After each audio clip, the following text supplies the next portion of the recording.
മുലിക്കിൻമുട്ടിൽ Joseph തങ്ങളുടെ പടയാളികളെ കൊണ്ട് വേമ്പനാട് കായലിലെ കാർഷിക നിലവാക്കി മാറ്റിയ ചരിത്രം. കുട്ടനാട്ടിൽ ഇന്ന് നമ്മൾ അങ്ങോളം ഇങ്ങോളം കാണുന്ന ഈ നെൽവയലുകളും കരപ്രദേശങ്ങളും മനുഷ്യനിർമ്മിതമാണെന്ന് പറഞ്ഞാൽ ഒരു പക്ഷേ പുതുതലമുറയ്ക്ക് വിശ്വസനീയമായി തോന്നാം. യാതൊരുവിധ യന്ത്രസാമഗ്രികളും ഇല്ലാതിരുന്ന കാലത്ത് മനുഷ്യപ്രയത്നം കൊണ്ട് മാത്രം നിർമ്മിച്ചെടുക്കാൻ സാധിക്കുമോ ഇത്രയും വിശാലമായ ജലാശയങ്ങളിൽ നിന്ന് ആയിരക്കണക്കിന് ഏക്കർ കാർഷിക ഭൂമികൾ എന്ന സംശയം സ്വാഭാവികമാണ്. എന്നാൽ കുട്ടനാട്ടിൽ ഇന്ന് നമ്മൾ അങ്ങോളം ഇങ്ങോളം കാണുന്ന ഈ നെൽവയലുകളും കരപ്രദേശങ്ങളും പൂർണ്ണമായും മനുഷ്യനിർമ്മിതം തന്നെയാണ്. തിരുവിതാംകൂറിൽ മുമ്പ് വെല്ലറ എന്നറിയപ്പെട്ടിരുന്നത് ഇന്ന് തമിഴ്നാടിന്റെ ഭാഗമായ കാഞ്ചിനാട് എന്ന കാർഷിക മേഖലയായിരുന്നു. കാഞ്ചിനാട്ടിൽ ഉത്പാദിപ്പിക്കാവുന്ന ധാന്യത്തിന് അധികമായി വന്ന ധാന്യവിഷം നിറവേറ്റുന്നതിലേക്കാണ് വേമ്പനാട് കായലിന്റെ ആഴം കുറഞ്ഞ ഭാഗങ്ങളിൽ നിന്ന് കാർഷിക ഭൂമികൾ നിർമ്മിച്ചെടുക്കാൻ തീരുമാനിക്കുന്നത്. വേമ്പനാട് കായലിൽ നിന്ന് കാർഷിക ഭൂമികൾ നിർമ്മിച്ചെടുത്തപ്പോൾ ഓരോ കാർഷിക ഭൂമികളെയും ഓരോ ബ്ലോക്കുകളാക്കിയായിരുന്നു തിരിച്ചിരുന്നത്.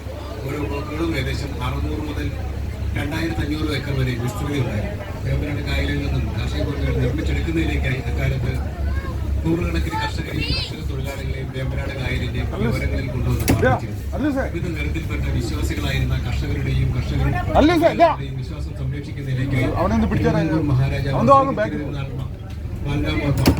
കൽപ്പിച്ച് നിർമ്മിച്ച ചിത്തിരപ്പള്ളിയാണ് നമ്മളുടെ ജലവാഹനത്തിന്റെ വലതുഭാഗത്ത് കാണുന്ന ഈ ആരാധനാലയം.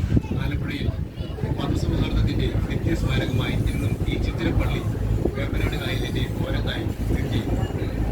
കുട്ടനാട്ടിലെ പ്രസിദ്ധമായ 3 കാർഷിക ബ്ലോക്കുകളുടെ നടുവിലൂടെയാണ് നമ്മുടെ ജലവാഹനം ഇപ്പോൾ സഞ്ചരിച്ചുകൊണ്ടിരിക്കുന്നത്.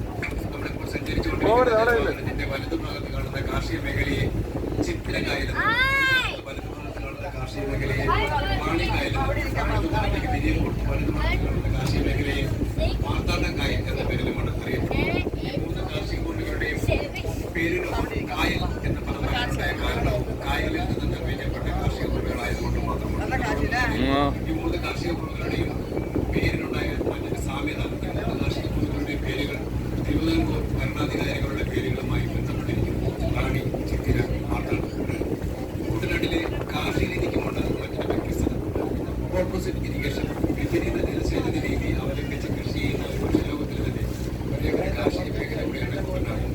ഓപ്പോസിറ്റ് ഇറിഗേഷൻ എന്നുകൊണ്ട് ഉദ്ദേശിക്കുന്നത് മറ്റേത് കാർഷിക ഭൂമിയിലേക്കും ആവശ്യത്തിന് വേണ്ട ജലം കാർഷിക ഭൂമിക്ക് പുറത്തുനിന്ന് കാർഷിക ഭൂമിയിലേക്കാണ് പമ്പ് ചെയ്യുന്നത്. ലോകത്ത് കുട്ടനാട്ടിൽ മാത്രമാണ് കാർഷിക ഭൂമിയിൽ നിന്ന് പുറത്തേക്ക് കൃഷിക്ക് വേണ്ടി ക്രമീകരിച്ചെടുക്കുന്ന കാർഷിക മേഖല.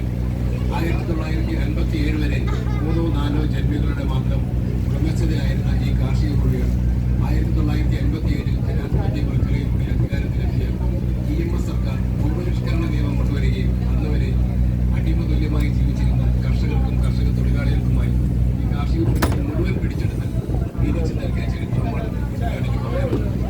നമ്മൾ പോയും വയലെല്ലാം നമ്മളുടേതാകുന്ന കാലത്ത് കേരളക്കരയാക്കി ഏറ്റുപാടിയ പ്രസിദ്ധമായ കാലം കുട്ടനാട്ടിലെ ഈ ചരിത്ര സംഭവമായി ഇന്നും ഈ വിശാലമായ കാർഷിക ഭൂമികളുടെ ഉടമകൾ കർഷകരും കർഷക സംഘങ്ങളുമാണ്.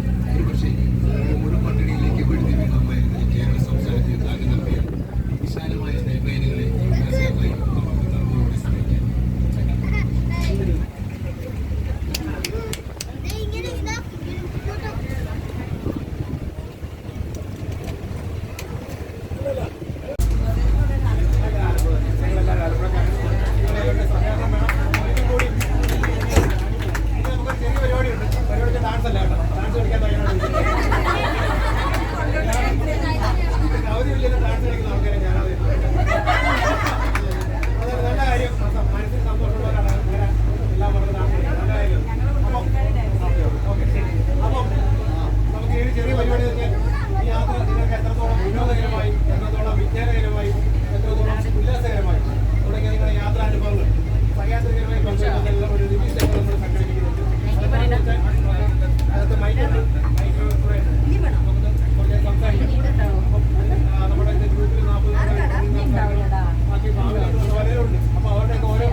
യൂട്യൂബ് ചാനലുണ്ട്, വാട്സ്ആപ്പ് ചാനൽ.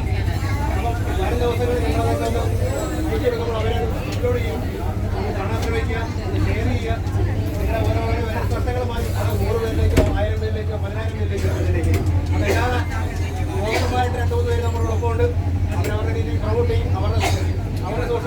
പറഞ്ഞുതരാം. അപ്പോൾ അത് അതുകൊണ്ട് നിങ്ങളെല്ലാവരും സബ്സ്ക്രൈബ് ചെയ്തേക്കും.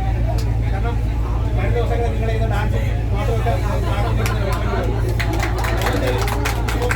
ഡിജിറ്റൽ റെക്കോർഡാ.